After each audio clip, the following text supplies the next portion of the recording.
Gemeente Middelburg luistert deels naar de wensen van de raad en omwonenden bij de komst van een nieuw AZC. En de nieuwe sluis in Terneuzen zou een nieuwe naam krijgen. Of toch niet? Maar er gebeurde meer. Een overzicht. Een opsteker voor de provincie. Zeeland krijgt namelijk 6 miljoen euro om het nieuwe mobiliteitsplan uit te voeren. Een plan waarbij de grote bussen niet langer meer door de dorpen rijden, maar alleen langs zogenoemde hubs buiten de kernen, waar mensen met ander, kleiner vervoer naartoe kunnen gaan, zoals deeltijdauto's, fietsen of taxis. Met het geld van het Rijk gaat de provincie op verschillende plekken proefdraaien met het nieuwe plan en wordt er een app ontwikkeld waarmee reizigers hun reis kunnen plannen en betalen. Het Rijk ziet het nieuwe Zeeuwse mobiliteitsplan als een mogelijk voorbeeld voor de rest van Nederland. Slecht nieuws voor de Zeeuwse boeren. De vele regen van de afgelopen weken zal flinke gevolgen hebben voor de oogst van verschillende gewassen. Als u zo om u heen kijkt, raakt u dan in paniek? Nou ja, goed, het is toch wel zorgelijk hoor. Want zeker als je nog heel veel aardappelen in de grond hebt zitten, ja, dat is toch meestal het verdienvermogen van een akkerbouwer hier in het zuidwesten. En ja, als je dan een gedeelte van je oogst in de grond hebt, ja, dan is het toch wel een hele zorgelijke situatie. Kopzorgen dus voor de Zeeuwse boeren. Niet alleen de aardappelen, maar ook de suikerbiet, winterpeen en tarwe loopt gevaar. Komt gewoon omdat het echt te nat is. Enerzijds omdat de machines niet op het land kunnen, omdat ze misschien wegzakken. En aan de andere kant is het gewoon omdat de grond, ja, die is zo nat. En ja, dat zorgt ervoor dat die aardappelen allemaal besmeren en dat je ze eigenlijk niet op een fatsoenlijke manier uit de grond krijgt. En dus dreigt er minder inkomen voor de boeren. En dat is niet alleen in Zeeland het geval. Het is niet alleen hier in het zuidwesten in Zeeland, maar het is eigenlijk, zien we in heel Europa hetzelfde beeld. Er is een kans dat een frietje straks wat duurder is, maar dat is nu nog niet het geval. 23,5 jaar cel, dat is de straf die het Hof in Den Haag oplegt aan een 52-jarige Syriër uit Capelle. Het is een hogere straf dan de rechtbank de man eerder oplegde. De Syriër is vervolgd voor deelname aan een terroristische organisatie. De man zit al sinds 2019 vast. De man uit Capelle werd ervan verdacht lid te zijn geweest van Jabhat al-Nusra, een tak van Al-Qaeda in Syrië die gezien wordt als een terroristische organisatie. Ook zou hij leiding hebben gegeven aan de executie van een buiten gevecht gestelde Syrische militair. De rechtbank in Den Haag gaf de man in 2021 20 jaar cel voor het doden van de militair. Maar hij werd vrijgesproken van lidmaatschap van een terroristische organisatie. Het Openbaar Ministerie ging in hoger beroep tegen die gedeeltelijke vrijspraak. De verdachte ging in hoger beroep omdat hij vindt dat hij geen oorlogsmisdrijven heeft gepleegd. Bovendien was hij het niet eens met de hoogte van zijn straf. Het gerechtshof heeft de man uiteindelijk een hogere straf opgelegd omdat zij, in tegenstelling tot de rechtbank eerder, bewezen vinden dat de man leiding gaf aan een executie en lid was van een terroristische organisatie. De Syrische man en zijn advocaten zijn het niet eens met de straf en onderzoeken nog of ze in cassatie gaan. Volgens hen wringt de uitspraak op een aantal punten, legt verslaggever Niels Schuurbiers uit. De verdediging geeft ook aan dat voor hen de zaak blijft wringen. Als je je op deze manier, zoals deze man heeft gedaan volgens het Hof, verzet tegen een regering, dan heet dat terrorisme. Maar het is wel een regering, een regime, wat door de Nederlandse staat niet wordt erkend. Dus dat vinden ze gewoon vreemd. En als we dan kijken naar die executie waar die man een leidinggevende rol in zou hebben gehad, ja, dan zeggen ze ook dat de man helemaal niet mee wilde werken. Dat hij eigenlijk wilde dat die officier geruild werd tegen zijn gevangen genomen broer. En dat hij ook maar meedeed omdat hij niks anders meer kon, zo gezegd. De gemeente Noord-Beveland heeft de beslissing over de uitbreiding van het Roompot vakantiepark bij Kamperland uitgesteld. Eerst was het de bedoeling dat de gemeenteraad eind december zou stemmen over de plannen. Maar omdat er zoveel zienswijzen zijn ingediend, heeft de gemeente extra tijd nodig om alles door te nemen.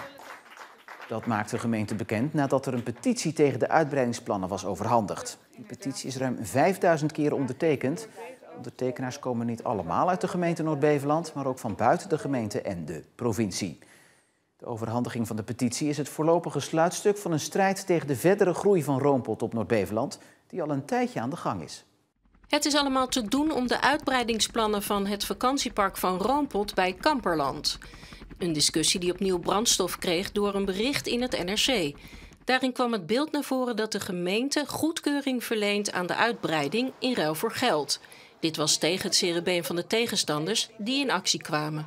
Vol is vol en ja, ze willen gewoon nog steeds meer en dat is niet normaal, vind ik. Het is nu de bedoeling dat de gemeenteraad zich in januari alsnog over de uitbreidingsplannen buigt. De teleurstelling is groot bij omwonenden van natuurgebied de Kleene Hoge en in de Middelburgse gemeenteraad. Want het nieuwe asielzoekerscentrum in Middelburg komt definitief in het natuurgebied. Dat heeft het gemeentebestuur besloten. De Middelburgse Raad en omwonenden wilden asielzoekers graag op 2 verschillende locaties opvangen. Maar die wens gaat de prullenbak in. Wat ons verbaast en ook wel teleurstelt, dat het college zich weinig heeft aangetrokken van alle wensen en bedenkingen die door een brede raad zijn ingebracht. En dat stelt ons als LPM ook teleur. Nou, wederom als een klap in het gezicht voor in het gezicht van de stichting. En ook van zijn brede achterban in die zin. Want ja, we hebben allerlei moeite gedaan en het college heeft toch hiertoe besloten. Jarenlang is er gesteggeld over dit stukje Middelburg. De Kleene Hoge. Protesten en inspraakavonden, het mocht allemaal niet baten. Er komt een asielzoekerscentrum. De gemeenteraad wilde een AZC zonder noodopvang. Maar die komt er toch. We hebben wel gezegd, we gaan dat voorlopig nog eens heel even aanzien. Dus we hebben een termijn van 2 jaar gesteld. Eerder gaan we op die locatie, als we gestart zijn, sowieso geen flexibele opvang doen. We hebben ook gezegd, het worden er zeker niet meer dan 150. Voor de gemeenteraad en de omwonenden is dat een schrale troost. Nou, die noodopvang die komt er dus wel, of die komt er op termijn. En in die zin is het dus de gemeente die toch in die zin zijn wil doordrijft. Ondanks dat het weinig draagkracht heeft hier in de omgeving. In wat nu nog een schapenwei is, komt dus een asielzoekerscentrum. En eigenlijk zonder de aanpassingen die de gemeenteraad en ook de omwonenden graag hadden gewild. Het is de vraag of dat anders had gekund. Als we wat actiever geweest waren in het voortraject met betrekking tot het vaststellen van de kaders, hadden we daar wellicht nog iets aan kunnen doen. Ja, het hadden andere criteria kunnen wezen en je had ook uitzonderingen kunnen maken voor bepaalde gebieden, zoals de Kleene Hoge. Het besluit over de locatie voor het nieuwe AZC in Middelburg is dus genomen. Maar de gemeente wil burgers blijven betrekken bij de plannen. Nou, de komende tijd in gesprek gaan en blijven met omwonenden en ook in het participatietraject laten zien dat een deel van de geluiden die ze de afgelopen tijd hebben laten horen, dat we die gehoord hebben en dat we daar ook wel serieus naar kijken. Dan gaat u nog meepraten of zegt u van nou, laat maar zitten? Nee, we gaan wel meepraten. We proberen toch onze invloed zo goed mogelijk aan te wenden. Maar het is en blijft een klap in het gezicht en een zure pil. En komende week buigt Provinciale Staten zich nog over het plan, omdat de beoogde locatie grenst aan provinciaal gebied. Omwonenden kunnen nog bezwaar aantekenen bij de Raad van State. Meer dan de helft van de Zeeuwen heeft moeite om rond te komen. Geldzorgen, met als gevolg stress en het nodige gepieker hoe er bezuinigd kan worden. Naar aanleiding van het debat van het Zuiden hebben wij samen met Omroep Brabant en L1 onderzoek gedaan naar waar wordt het eerst en het meest op bezuinigd. Op cadeaus bezuinigt 45% van de Zeeuwen. Abonnementen op bijvoorbeeld de krant of tijdschriften 52%. 53% geeft minder geld uit aan nieuwe kleren. Op vakanties wordt 59% bezuinigd. En veruit het meeste geld, namelijk 73%, wordt bespaard op uitstapjes en uit eten gaan. Naast de praktische kant is er in het onderzoek ook gevraagd naar de emotionele gevolgen van geldzorgen. Daaruit blijkt dat mensen met geldzorgen last hebben van stress, vermoeidheid en zelfs mentale en lichamelijke problemen. Maar ook ongemak. Jawel hoor, soms wel. Ja. Nou, het is 1 keer, toen was ik wat al te gretig, had ik allemaal dingen gekocht en toen wou ik hier afrekenen bij het kruidvat. En toen stond er, u bent over uw limiet. Nou, dan sta je wel akelig. Ik prijs mezelf gelukkig dat dat niet is. En ik vind het altijd heel erg dat er mensen zijn die dat wel hebben. Wij zijn gewend om een beetje kalm en rustig te leven. Mijn partner en ik hebben allebei een vast contract, dus daar zijn we heel blij mee in deze tijd. Dan heb je een heel stabiel inkomen en dan kun je ietsjes minder zorgen, hoef je minder zorgen te maken. We hebben het nooit over de balk gegooid en daar hebben we nu profijt van. Het is wel eens een keer dat je iets minder hebt, maar dan kibbel je weer ergens op. In het openbaar praten over geldzorgen is voor veel mensen lastig. Daarom geven de nuchtere reacties van de mensen er net op straat een vertekend beeld. Legt verslaggever Niels Schuurbiers uit. Meer dan de helft van de Zeeuwen maakt zich dus zorgen of ze wel uitkomen met hun geld aan het eind van de maand. Of zoals Loesje zegt, ik heb aan het eind van mijn geld altijd een stukje maand over. Dat is natuurlijk heel erg grappig gevonden. Maar die stukjes die tellen wel op. En dan kan het probleem dus op een gegeven moment zo groot worden dat mensen er zelf niet meer uitkomen. Bewindvoerder Adriaan de Man van Zeeuws Bewind, die spreekt die mensen dagelijks. Deze mensen die hebben een totaal inkomen van €2200.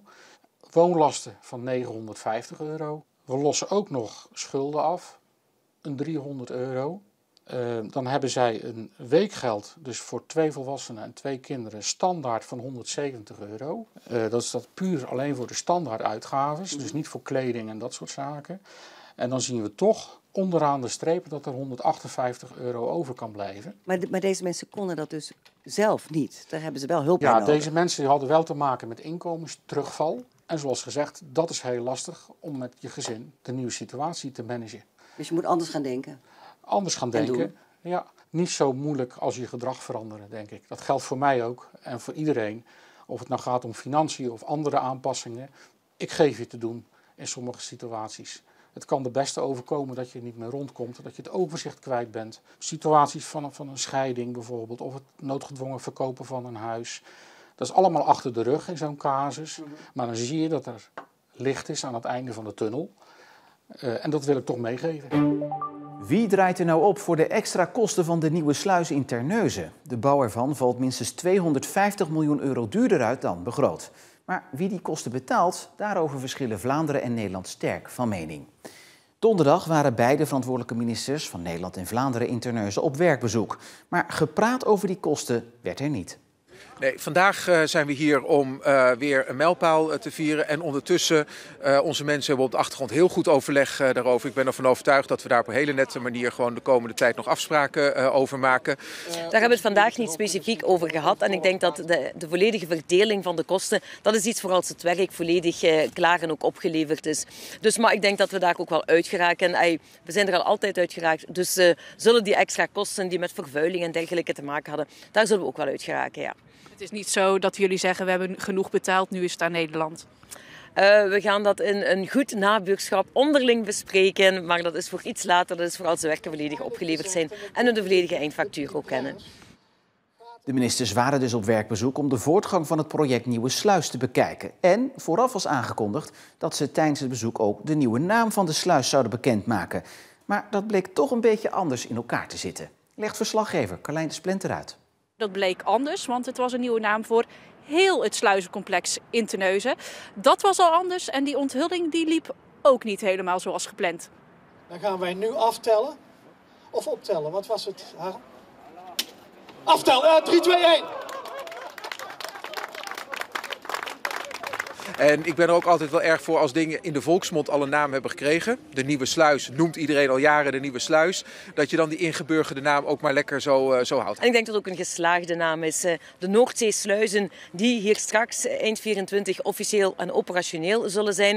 In het Engels klinkt het ook heel goed, North Sea Locks. We zijn hier bij North Sea Port, dus ja, ik denk heel vanzelfsprekend. Eigenlijk een ingeburgerde naam. En ja, zoals ooit de Middensluis we gewoon de Middensluis hebben genoemd, vind ik ook de Nieuwe Sluis echt gewoon de beste naam voor die Nieuwe Sluis. Wanneer de Nieuwe Sluis, onderdeel dus van het sluizencomplex Noordzeesluizen, wordt geopend, is nog niet precies bekend. Maar de planning is dat dit in het laatste kwartaal van volgend jaar zal zijn. 1 op de 3 Zeeuwen vindt de zorgkosten onbetaalbaar. Dat blijkt uit een enquête onder inwoners van Zeeland, Noord-Brabant en Limburg. Sommige mensen mijden zelfs de zorg vanwege de kosten. Want ik heb geen ondergebit. Het zou eigenlijk een kliksysteem moeten worden. Maar ja, 500 euro, ja. Wat moet je het van doen? En dat is bij mijn vrouw precies hetzelfde. Ja, dan ga je keuzes maken. Ja, dan maar zonder ondergebit. Het wordt zeker onbetaalbaar. En het is met alles eigenlijk zo. Zorgkosten elk jaar eigen risico kwijt. Dus dat is ook al 385 euro. Dus als je een beetje dingetjes mankeert, dan heb je wel pech. Het wordt steeds duurder. Je moet steeds voor alles zelf meer bijbetalen. Dus ja, dat vind ik. Ja. Betekent dat ook dat u zorg gaat mijden? Maar dat doet u dus eigenlijk al. Dat doe je in feite al. Ja, wij zeggen ook, ja, met z'n tweeën 1000 euro. Nou, en als je er 1000 in de maand hebt, ja, je moet je huur betalen, je elektriciteit betalen, je voorzieningen betalen. Dat is gewoon niet op te brengen. Ik heb geen keus, dus ik ben het elk jaar kwijt. En als ik niet ga, dan heb ik een probleem. Maar goed, ik snap dat heel veel mensen, dat hoor je ook, van nou ja, ik wacht nog wel even. Of nou, dan moet ik zoveel betalen. Of laat maar even doen. Deze mensen vinden de zorg dus onbetaalbaar en sommigen mijden zelfs de zorg. Uit het onderzoek blijkt dat zij niet de enige zijn. 34% vindt de kosten onbetaalbaar, 29% 39% vindt de kosten wel te betalen en een kwart staat er neutraal in. En 2% zegt het niet te weten.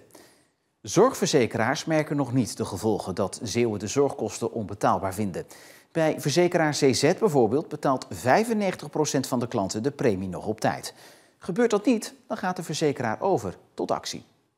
Goedemorgen, u spreekt met Sylvana Slabbekoor van CZ Zorgverzekeringen. Ik bel u naar aanleiding van uw zorgverzekering bij CZ. Komt dit op dit moment gelegen? We nemen contact op met de verzekerde of aan de balie bijvoorbeeld. We attenderen erop dat er dus een achterstand is. En we gaan het gesprek aan om te kijken van hoe komt die achterstand. Speelt het alleen bij ons of bij andere maatschappijen bijvoorbeeld. En dan gaan we samen met de verzekerde kijken voor een oplossing. Het is heel belangrijk om op tijd bij te zijn. Wat je vaak ziet bij mensen die moeite hebben om de rekeningen te betalen, is dat ze eerst proberen zelf vaak alles op te lossen en eigenlijk pas in actie komen als het iets wat te laat is.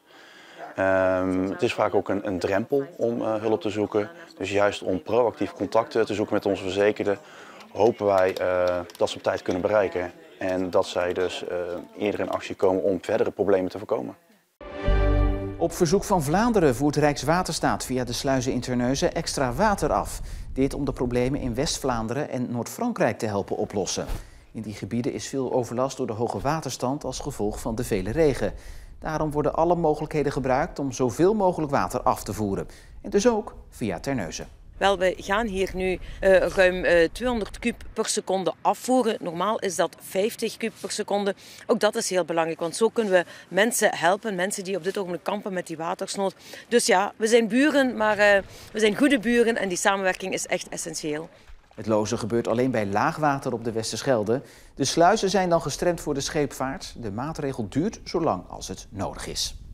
En dan tot slot nog even dit, want uit onderzoek van de Maag-Lever-Darmstichting bleek deze week dat je in de gemeente Veren goed zit als je buitenshuis naar het toilet wil gaan.